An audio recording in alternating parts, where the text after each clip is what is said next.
Então eu quero começar pelo Matheus. Matheus, você que é um especialista em team building, que vem fazendo trabalhos comigo também em relação ao desenvolvimento de algumas empresas, eu queria perguntar o seguinte: eventos anuais são suficientes ou é preciso abordagem contínua? Qual é a frequência ideal para o team building? Eu costumo dizer que certas perguntas, a resposta é tudo depende. Existe, óbvio, né, digamos, uma média aí, o que a gente possa considerar interessante. Eu acho que o evento anual ele dá uma chacoalhada ali no time, ele une, ele aproxima as pessoas, mas a título de desenvolvimento, desenvolver algumas competências, só um encontro de team building não é interessante, não é suficiente, né?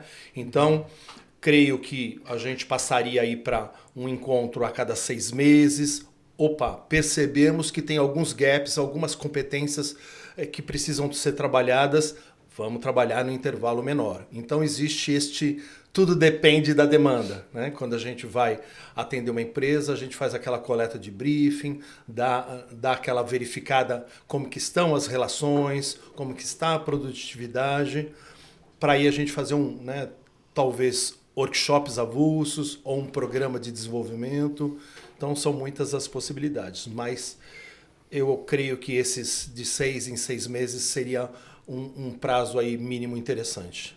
Tá. Por que eu pergunto isso? Porque normalmente quando a gente está prospectando empresas, vendendo o nosso trabalho para as empresas tendem a jogar o team building sempre para o final do ano, que é aquilo que você falou. Eu dou uma impulsionada na equipe, seja de vendas, né, ou seja de qualquer outra área, dou uma impulsionada nas pessoas, nas equipes, para o ano que vem.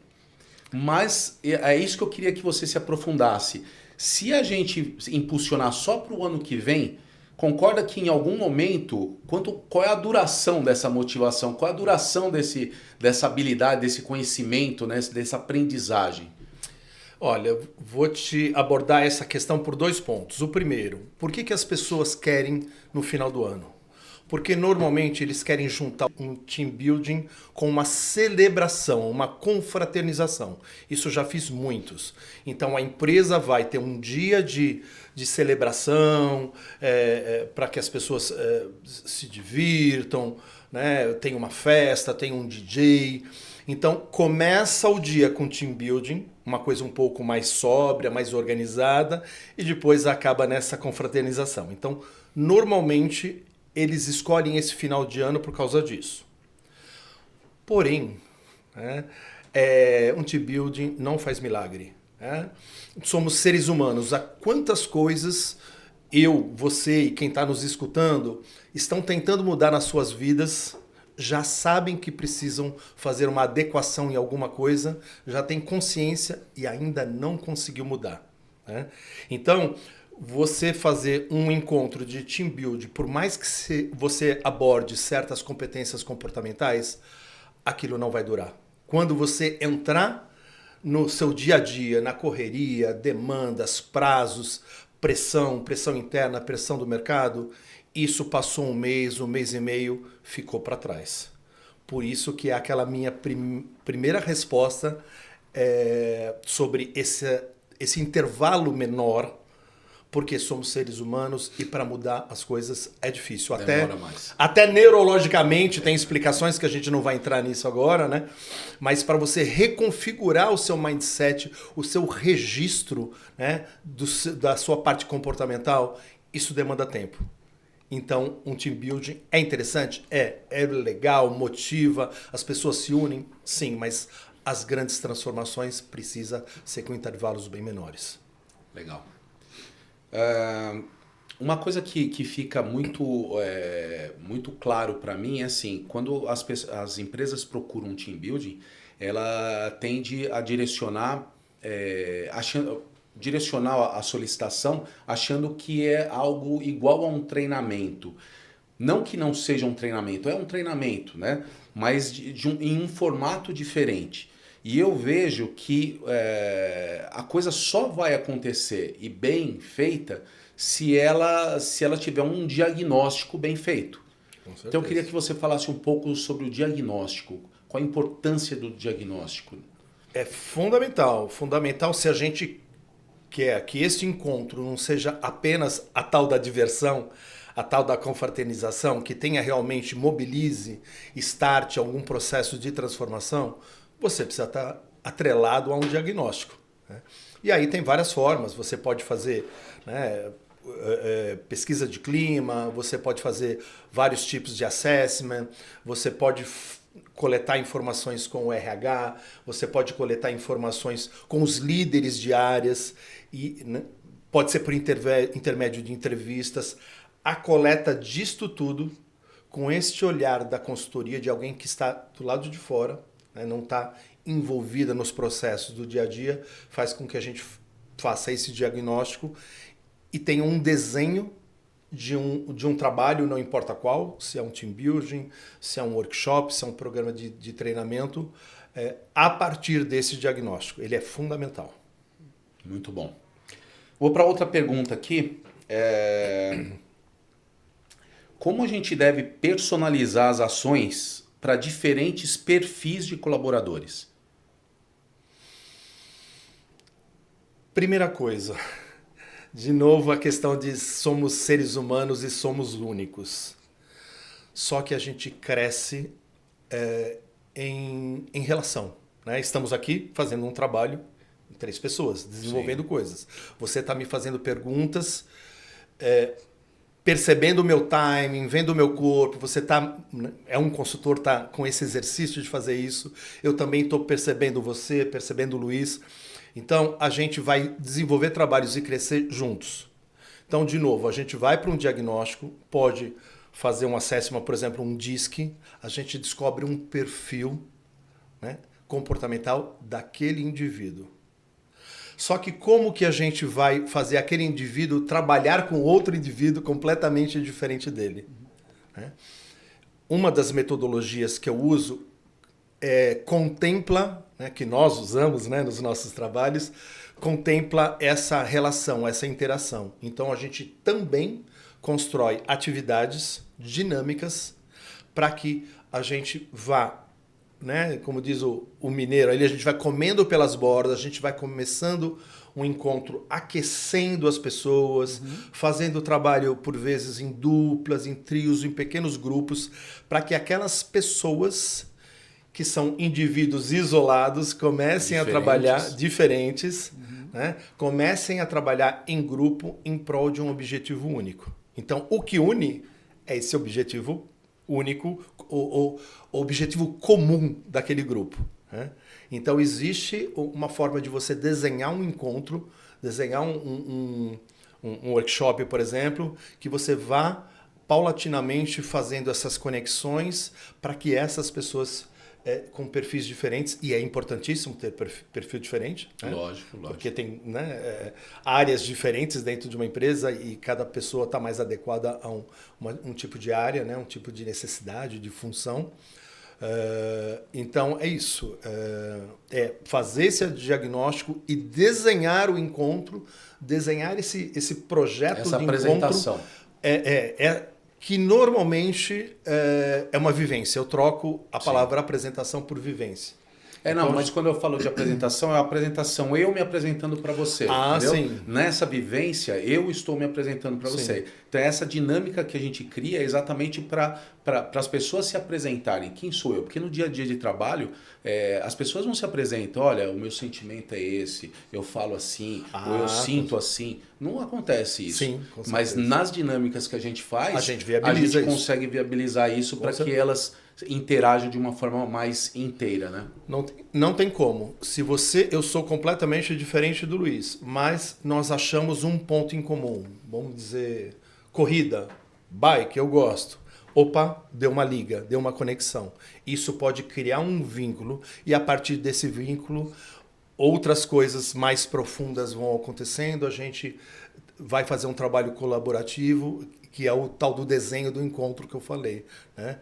E isto facilitado com um consultor externo, né, que muitas vezes dá os seus próprios exemplos pessoais, né? E isso é muito mais fácil, né? Tendo essa pessoa externa fazendo essa facilitação. Muito bom.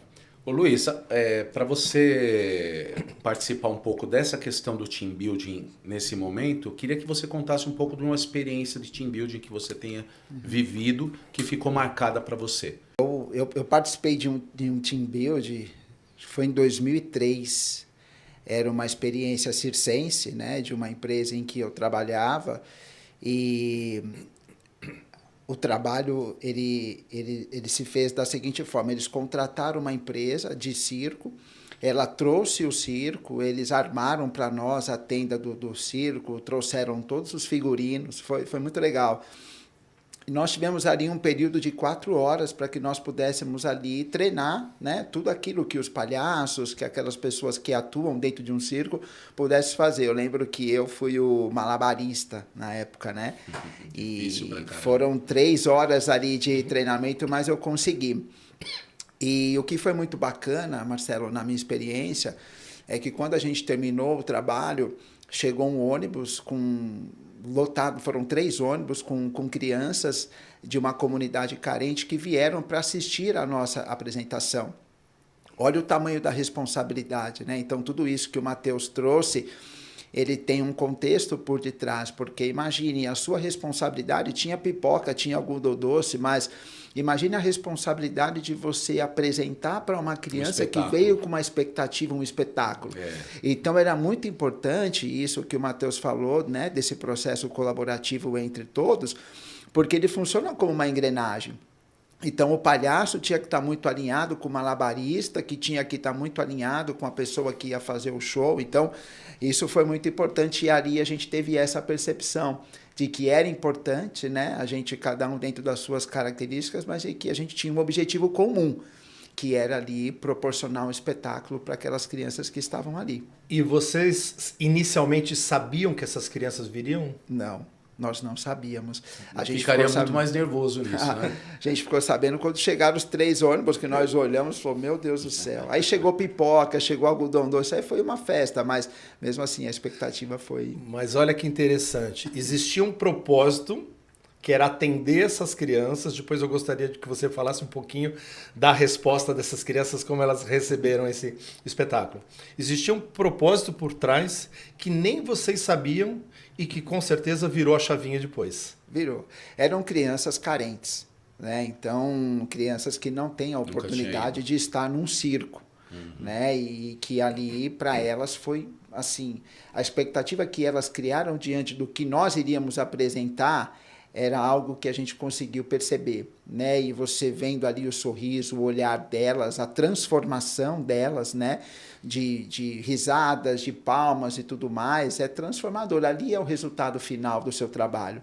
Na realidade, houve 2 transformações, né? A primeira, da equipe que estava com você, que estava se transformando também, porque vocês também nunca tinham feito aquilo. Tiveram que aprender. E a segunda transformação é o resultado da expectativa das crianças.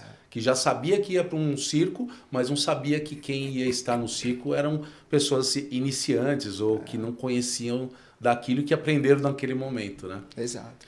E uma coisa interessante, que também é uma mística, que graças a Deus as empresas estão mudando isso, essa ideia da razão, da lógica, dos treinamentos técnicos. Pela fala do Luiz, houve uma questão de afeto, né, de sentimento, de emoção, que vindo esse feedback das crianças, quando você estava contando, eu vi, né, nos seus olhos esse brilho. Então, uma coisa que a princípio era criar uma coisa tecnicamente, vou aprender a rodar jogar os malabares, isso gerou alegria, isso gerou alegria das crianças, isso gerou prazer e satisfação sua e do seu time. Então, essa ideia que, graças a Deus, está mudando, que razão e sentimento não precisam ficar necessariamente separados dentro de uma empresa. É isso aí. Matheus, até que ponto as dinâmicas ajudam em problemas de conflitos, rivalidade ou liderança tóxicas? É aquela história do tal do envolvimento, né? Eu falo muito dessa questão do desenho do programa, porque isso é muito importante. Se você chega numa palestra, as pessoas assistindo, apenas olhando, né, e recebendo informações, talvez a efetividade disto, daquelas informações, por melhor que seja, né, o conteúdo, a efetividade daquilo pode ser 30%, 40%. Se você faz as pessoas vivenciarem dinâmicas, não importa, gestão de conflitos, liderança tóxica, claro, com respeito, sem expor as pessoas exageradamente, se você consegue que as pessoas vivenciem esses temas, né, através de, por exemplo, dramatizações, né, o roleplay, esse percentual com certeza vai subir bastante e você consegue fazer transformações. Eu acabei de lembrar de um trabalho que eu fiz com um pequeno time. Logo que a gente chegou, o diretor da área que participou do treinamento, ele falou assim: ai, que bom que estamos todos juntos aqui, eu sou muito próximo do meu time, a porta da minha sala está sempre aberta. A gente fez uma atividade sobre vínculos bem metafórica, era com linhas, com barbantes. A gente fez uma atividade e, na atividade, plasticamente, ninguém verbalizou. Plasticamente, quem olhou para aqueles barbantes, uma teia, né, que foi construída, o primeiro a falar foi o diretor. E ele falou: eu tinha uma leitura do meu comportamento, achando que minha porta estava aberta, mas eu percebo que as pessoas têm receio de entrar na minha sala.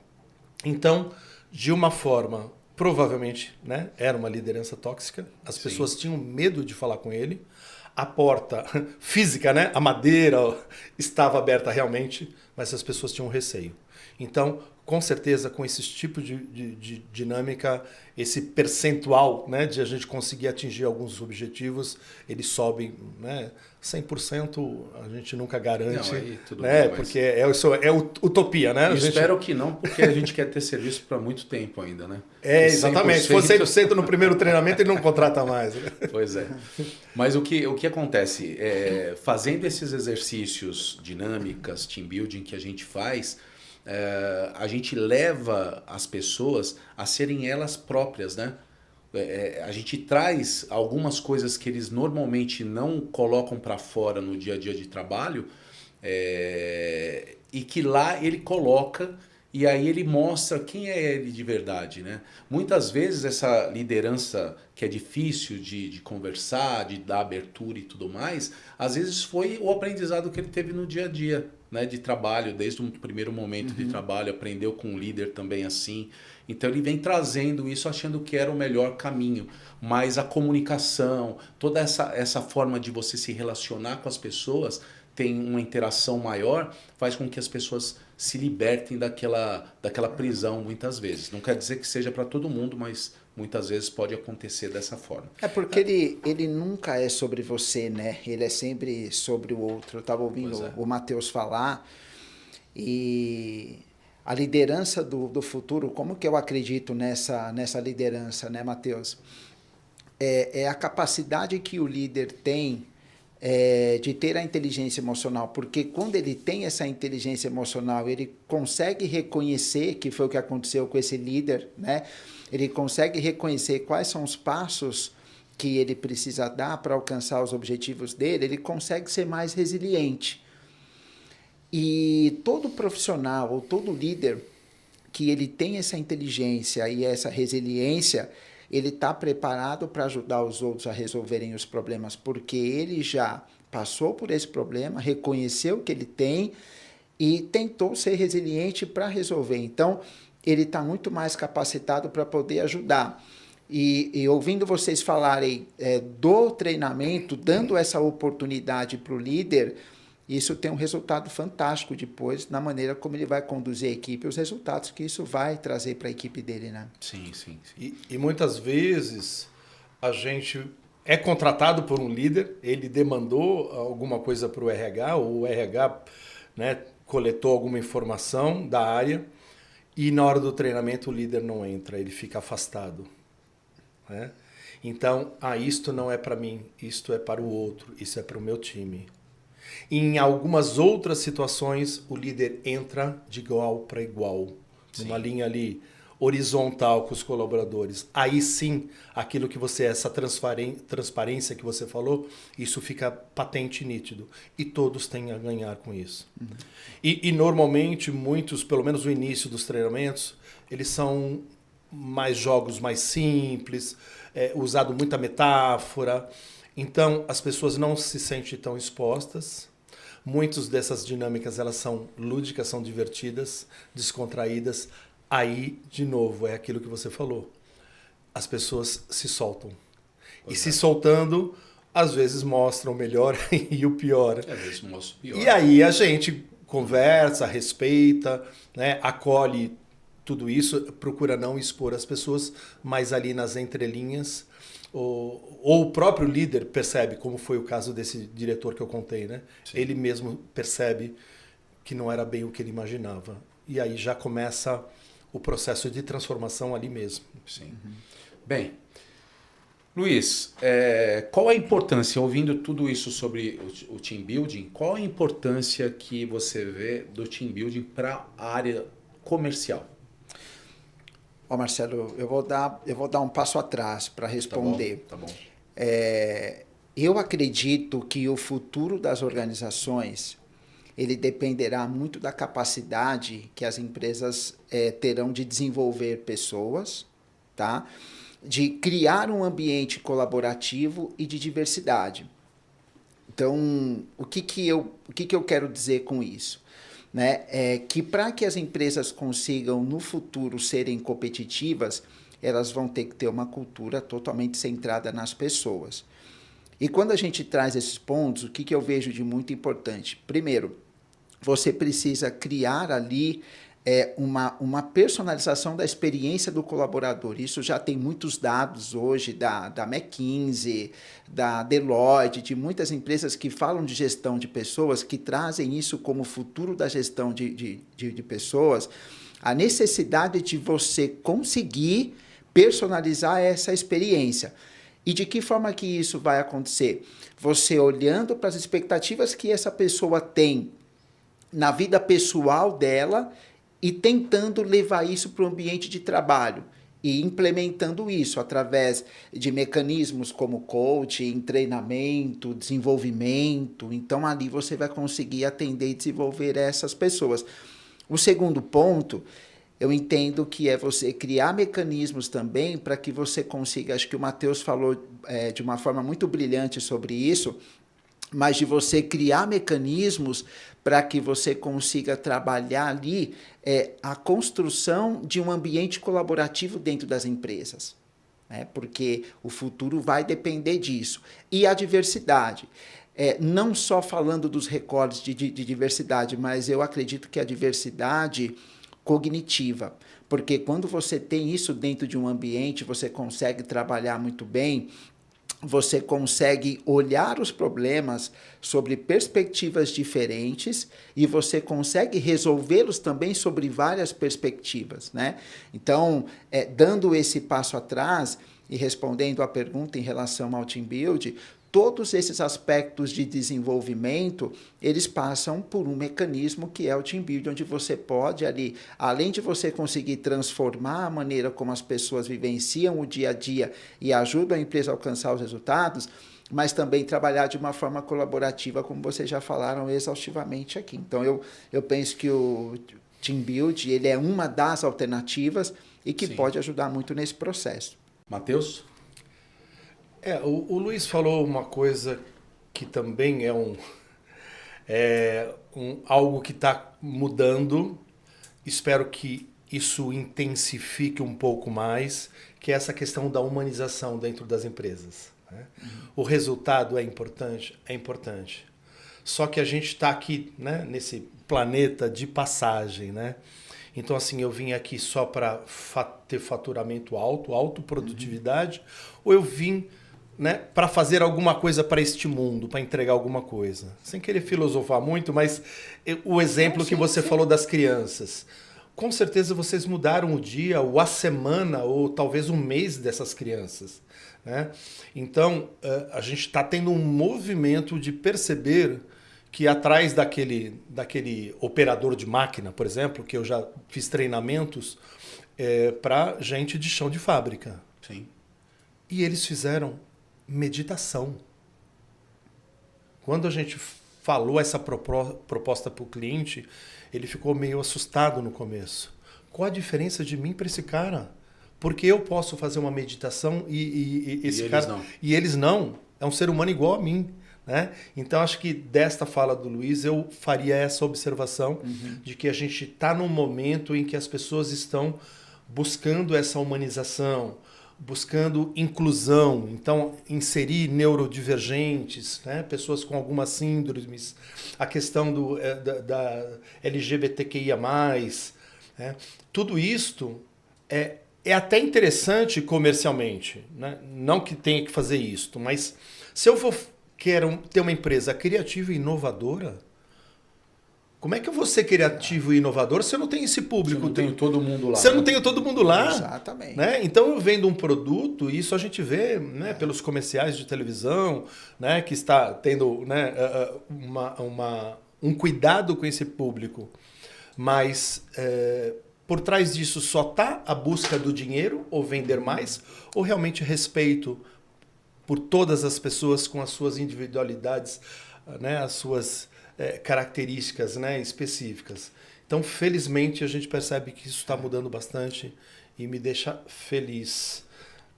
A humanização é algo que eu venho trabalhando bastante também nos meus treinamentos, nos vídeos que eu faço e tudo mais, porque eu vejo que, não levando para o lado assim do digital, da inteligência artificial, mas as pessoas querem a humanização, só que elas se envolvem mais inconscientemente com a inteligência artificial, porque é uma novidade. A humanização não é uma novidade. E isso precisa mudar no mundo corporativo, em todos os sentidos, porque a gente está fugindo um pouco do que nós somos para algo que a gente gosta de ver, mas não gosta de sentir, né? Mas se a gente tiver numa reunião de time em que tem pessoas de várias características diferentes, e a gente der uma demanda e fale, procure na IA, não importa qual, né, o tradicional, mas o que veio primeiro aí, né, o ChatGPT, procure uma resposta no ChatGPT. Cada um faça o seu prompt e procure uma resposta. Vão vir respostas iguais? Não. Não. Porque são seres humanos diferentes e a escrita vai ser diferente. Sim. E a solicitação vai ser diferente. Então as respostas vão ser múltiplas. Sim. Isso traz uma riqueza absurda. Verdade. Né? Então a gente está num momento deveríamos, né, nós, enquanto consultoria, e as empresas, os líderes, valorizar isso. E eu vejo que é muito importante porque o comportamento do comprador mudou. Tanto no mercado B2C quanto no mercado B2B. No mercado B2C, a pessoa que vai comprar qualquer coisa, ela já chega com 70% da decisão dela tomada. Por quê? Porque ela já pesquisou sobre você. Sim. Ela já entendeu quem você é, se você tem um alinhamento com os valores que ela tem, se a sua marca tem. Então, ela já chega muito definida. E no B2B, ele não é diferente. Então, hoje no B2B, os compradores eles têm responsabilidades e premissas que eles não podem abrir mão, né? Então, eles precisam olhar para aquele fornecedor e entender como que esse fornecedor pensa, o que ele pensa sobre diversidade, como é o comportamento dele sobre diversidade, sobre ESG, né? Quais são as frentes, né? Quais são os movimentos que ele faz para se tornar uma empresa ou um fornecedor sustentável, né? E vincular a marca dele com a marca de outras empresas também. O quanto ele consegue garantir para aquele comprador uma segurança reputacional. Então, esse comportamento todo mudou. Então, a humanização ela não é uma questão apenas de que nós precisamos ter a consciência para sermos mais humanos, mas ela é de sobrevivência. Né? E quem compra está olhando para isso. Então, as empresas precisam olhar urgentemente para isso. Você tem razão. Perfeito. Eu tenho uma dúvida aqui.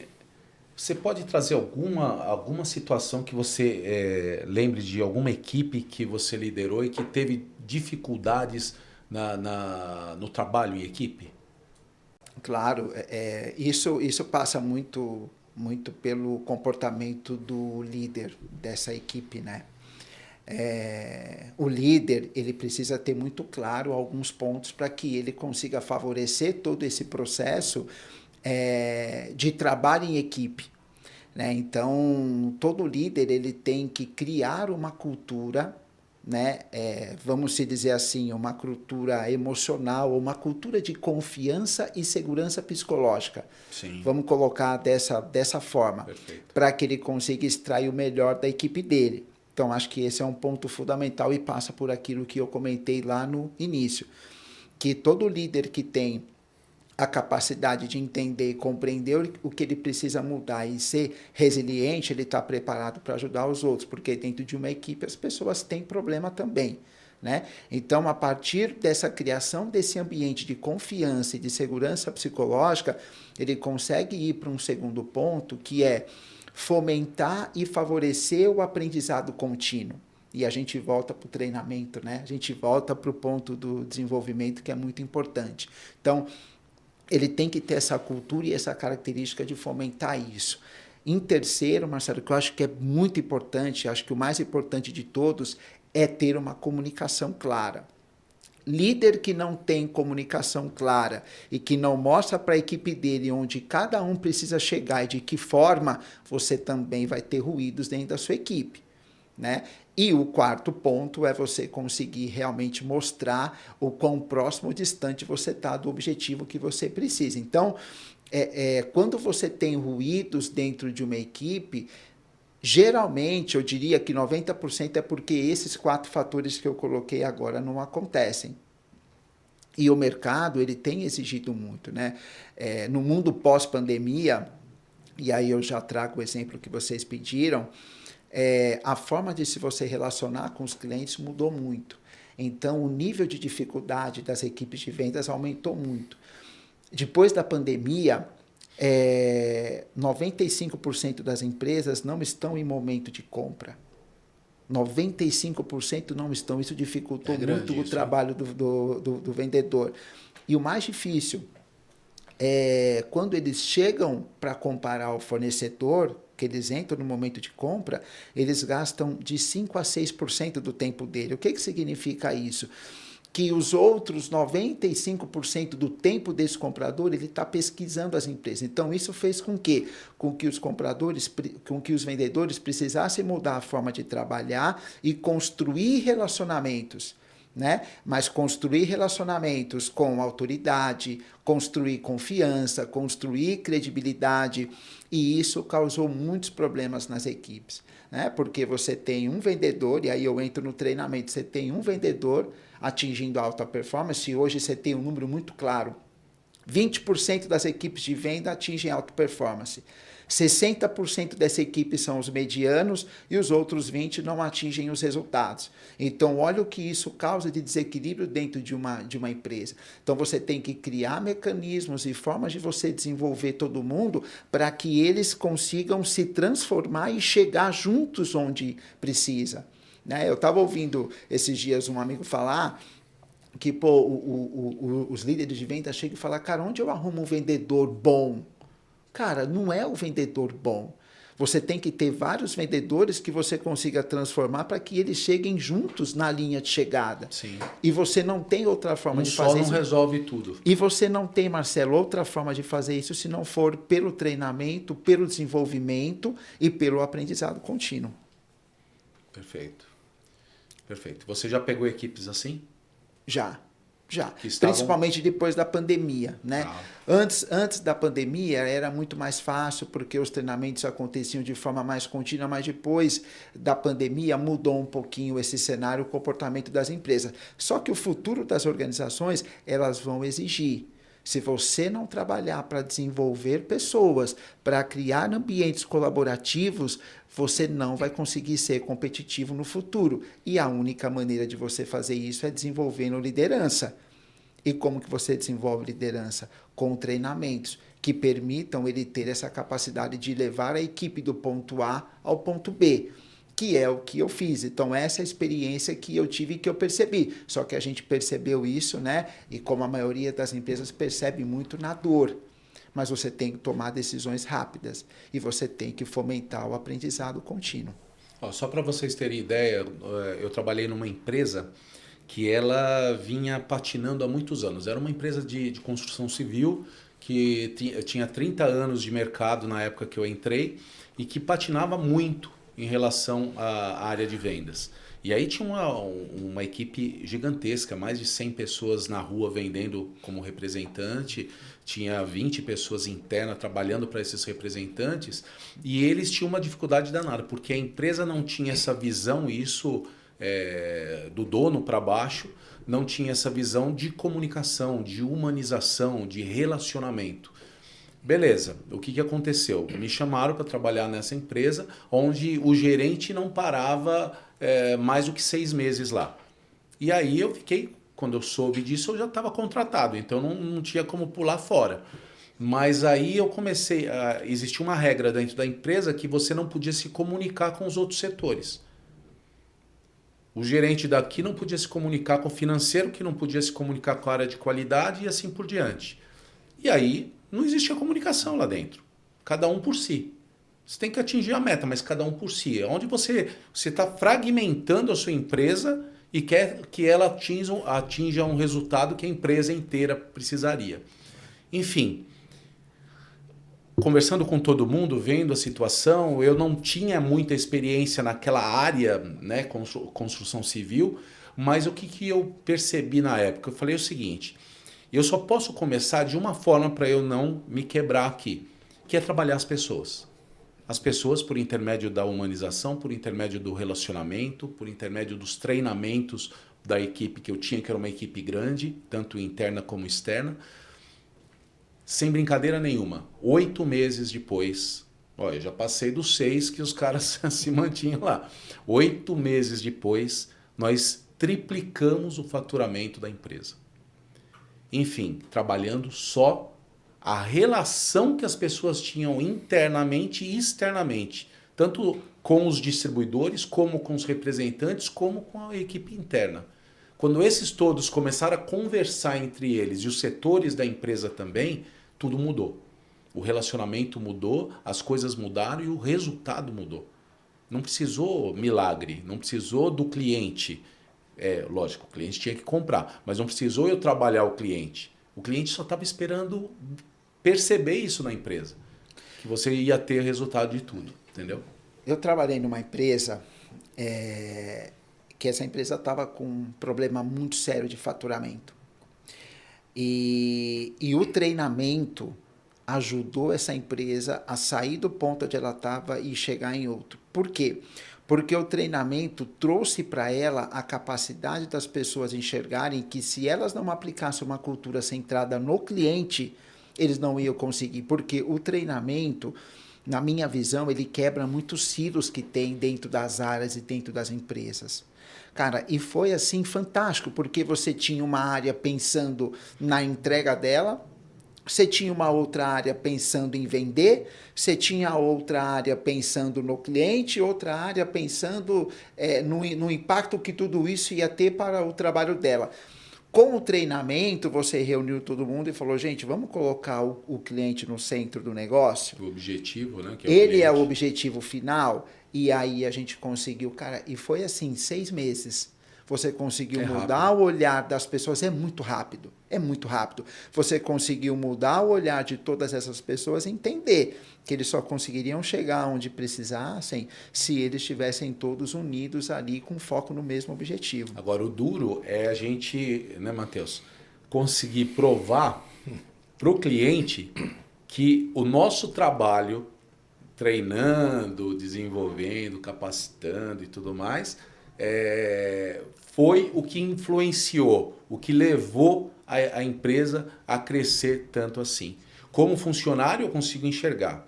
Por isso que trabalhando a liderança percebe isso, consegue perceber, né? e precisa muito da ajuda da liderança também.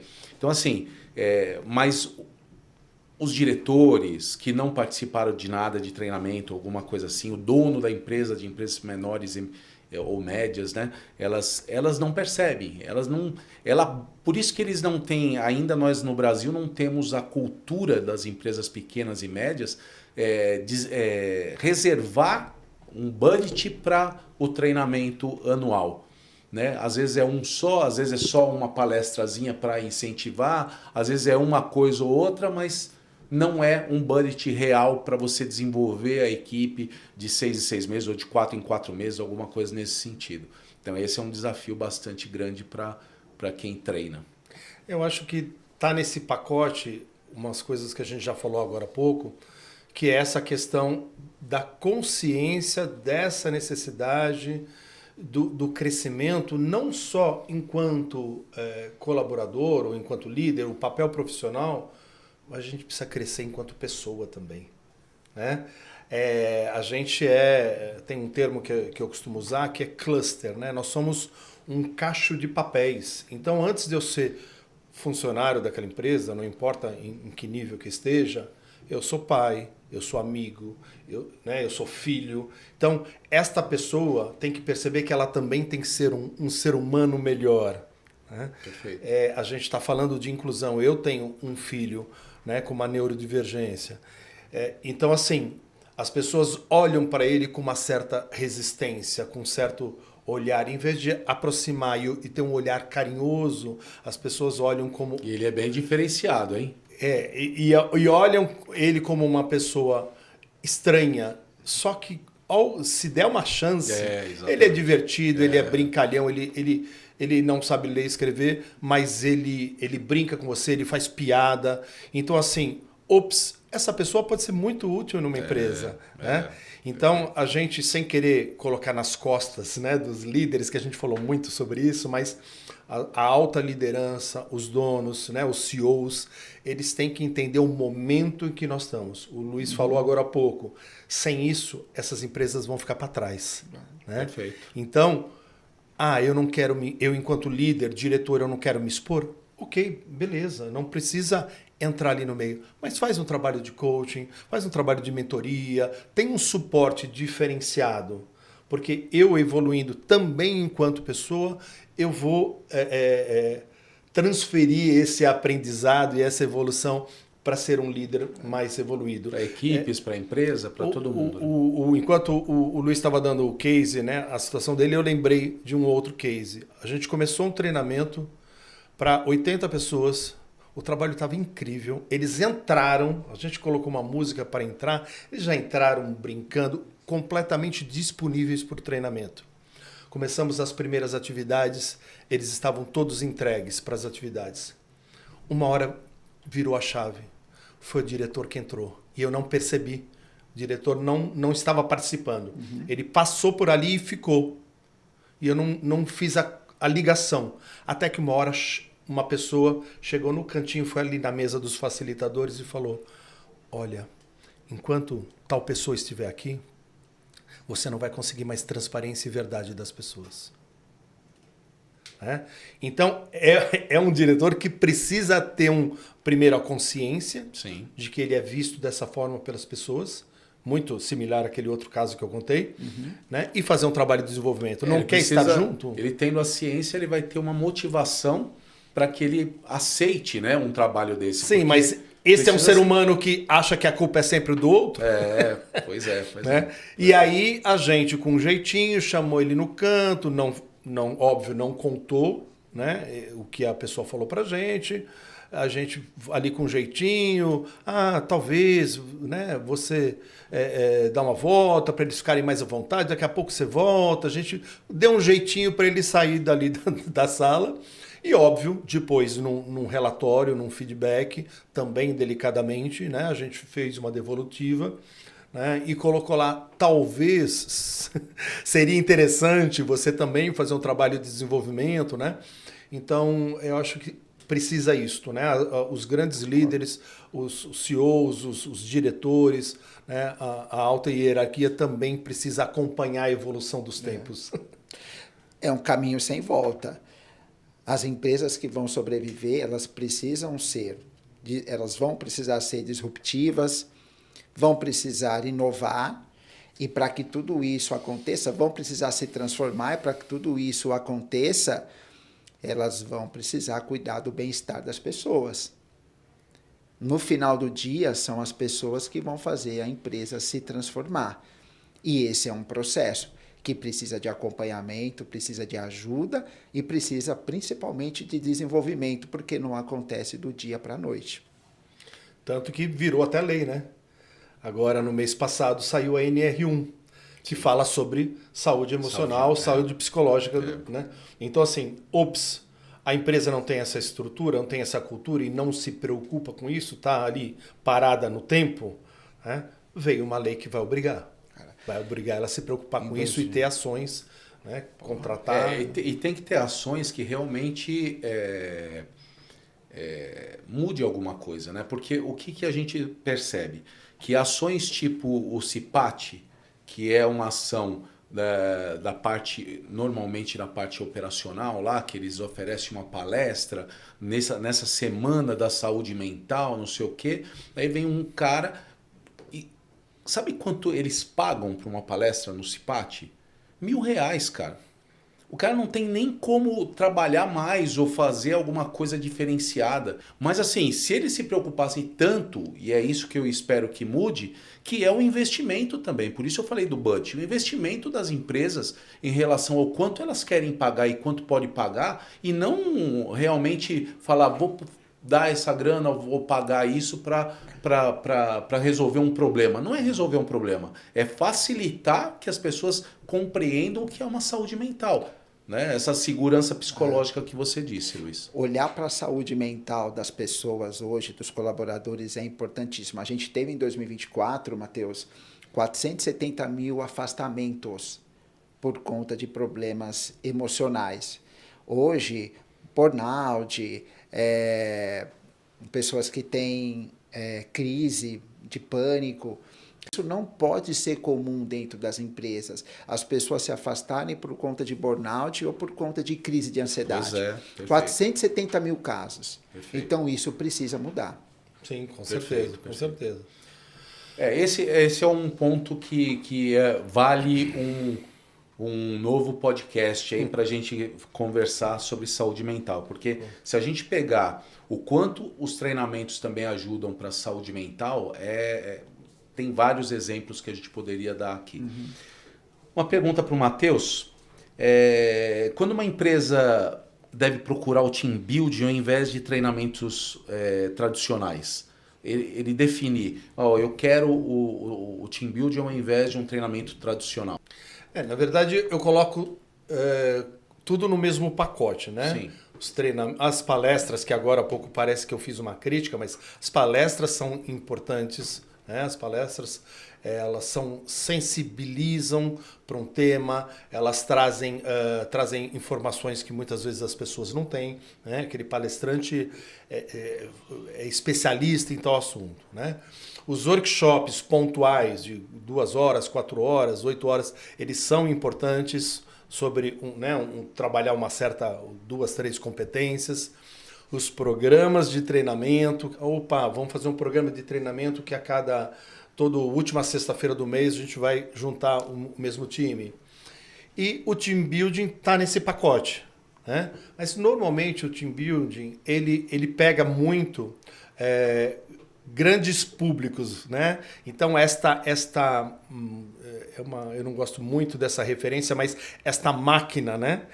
Você citou agora há pouco, Marcelo, a questão das áreas que não se falavam. Como assim? Uhum. Como assim? Tem uma tal de expressão que é cliente interno. Se eu não entrego bom, redondinho, eu vou fazer um passe de bola. Quando você vai assistir um jogo, né? No final eles fazem aquele levantamento, né? Então, tantos chutes a gol e tantos passes, né? Bons passes. Quem chutou ao gol... Os errados e os certos, né? Os errados e os certos, né? Quem chutou ao gol foi o mérito, a gente lembra dele, Mas quem entregou aquela bola redonda para ele? Assistência. Né? Assistência, não lembrava a palavra. Quem fez a assistência, né? Perfeito. Então, acho que é isto. Eu acho que o team building, ele ajuda a isto. Né? As pessoas entenderem que elas fazem parte de um todo. Então, creio que esporadicamente, né? Isto, como a gente já havia falado agora há pouco, a cada 6 meses, no mínimo uma vez por ano, né, para que a pessoa entenda que ela faz parte de um todo. O caminho que eu queria trilhar aqui é o seguinte: nós temos o treinamento tradicional, que normalmente cada área pede o seu. Sim. Né? Então a área de vendas, a área faz a área de cobrança faz outra e assim por diante. Né? No team building a gente pode juntar todo mundo. Com certeza. E a gente trabalhar, esse trabalho em equipe não ser só destinado a uma área específica, e sim a todas as áreas da empresa. Por isso você fala de volume, né? Que você pegando tudo, uma empresa de 200 pessoas, vai ser um trabalho de 200 pessoas e não só trabalhar uma área. A área comercial precisa vender. Tá bom, para vender precisa de todo o suporte, né, que vem de outras áreas. E se os outros não treinaram, ele não vai saber a importância da comunicação, da interação, da colaboração, nada disso. Então, se o team building entra aí, eu acho, né? Marcelo, você sabe do que eu estou falando, você acompanha um pouco sobre isso. Eu participei de team building com 1.200 pessoas. Sim. Você sabe dessa história. Sim. Vendo os vídeos, eu olho e falo, nossa, como é que eu tive Muita coragem, né? Então, assim, só que eles tinham um produto final. Então, foram feitos subgrupos, né? 150, de 200 pessoas, só que o produto final era um único. Então, tinha que construir coisas, tinha que escrever coisas, tinha que produzir. Foram feitos tarefas diferentes, mas em prol de um grande final, de um grande desfecho. O recado foi super bem dado. Todos juntos fazemos o grande produto final. É isso aí. Bem, nós vamos nos despedindo então, Atitude Cast. Esse foi um encontro com o Matheus, com o Luiz e o Marcelo, falando sobre team building. E a gente vai proporcionar próximos encontros. Obrigado pela presença, Matheus. Obrigado pela presença, Luiz. E até a próxima. Eu que agradeço a oportunidade. Valeu. Até a próxima, Marcelo. Valeu.